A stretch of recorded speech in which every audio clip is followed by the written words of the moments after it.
dalam tasnya ditemukan kain kafan yang penuh dengan bercak darah.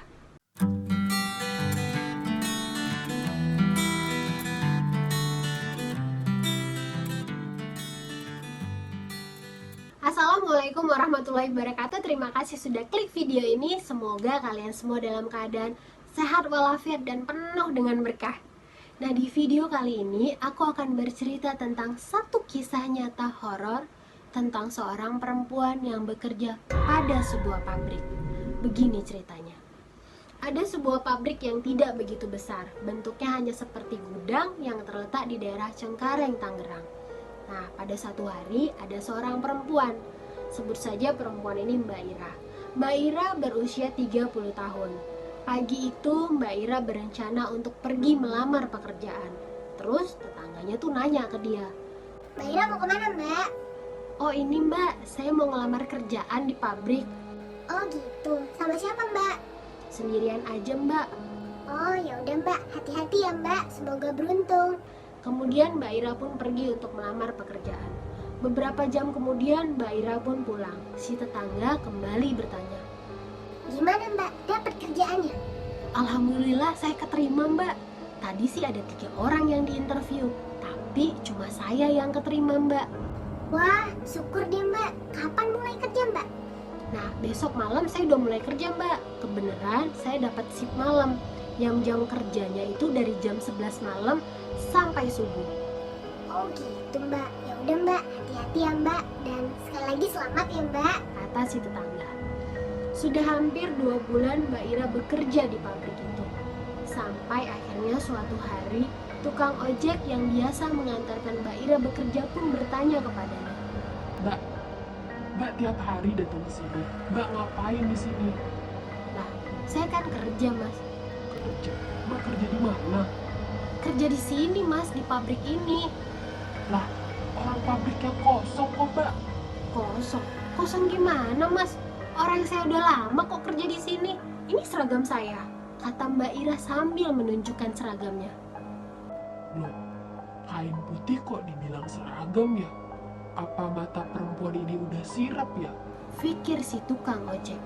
Karena takut, tukang ojek pun pergi meninggalkan Mbak Ira sendirian. Nah, seminggu setelah kejadian itu, ada seorang security pabrik sebelah mendatangi Mbak Ira. Mbak mau kemana ya, Mbak? "Ini Pak, saya mau kerja." Iya, Mbak kerja di mana? "Di sini Pak, di pabrik ini." Pabrik ini. Pabrik ini kan udah tutup, Mbak. Udah nggak ada yang kerja di sini. Kata si security. "Tutup gimana Pak? Orang saya kerja di sini kok. Udah lama saya kerja di sini. Dan karyawannya juga banyak Mbak. Apalagi bosnya. Bosnya tuh baik banget sama saya. Hampir tiap hari saya tuh dikasih makan mie sampai minum Fanta." Security pun terdiam. Ketika Mbak Ira mau masuk ke dalam, si security menahan Mbak Ira. Jangan, Mbak jangan masuk ke dalam. "Lah, Bapak gimana sih? Saya udah telat nih Pak, saya mau pergi kerja." Enggak, Mbak jangan masuk ya. Mbak ikut saya dulu. Kata si security sambil menarik tangan Mbak Ira. Mbak Ira pun dibawa ke pos security pabrik sebelah. Kemudian dia disadarkan oleh salah seorang warga yang ahli spiritual. Setelah itu Mbak Ira pun dipulangkan ke rumahnya. Malangnya keesokan hari Mbak Ira meninggal. Di dalam tasnya ditemukan kain kafan yang penuh dengan bercak darah. Tidak ada yang tahu alasan pasti kenapa Mbak Ira meninggal. Konon katanya pabrik itu sudah hampir 1 tahun tidak beroperasi. Dulu ada salah seorang karyawan yang meninggal di tempat itu karena tersetrum.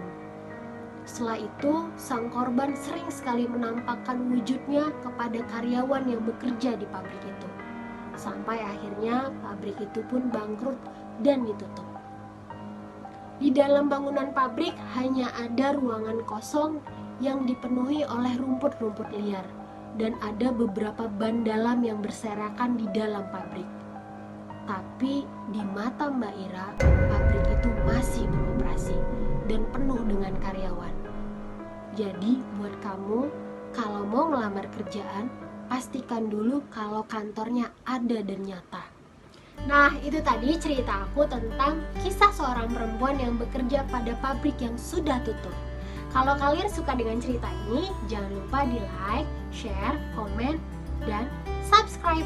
Dan jangan lupa nyalain notifikasinya. Jadi kalian akan tahu kalau aku upload cerita baru lagi. Terima kasih banyak ya yang sudah menonton. Assalamualaikum.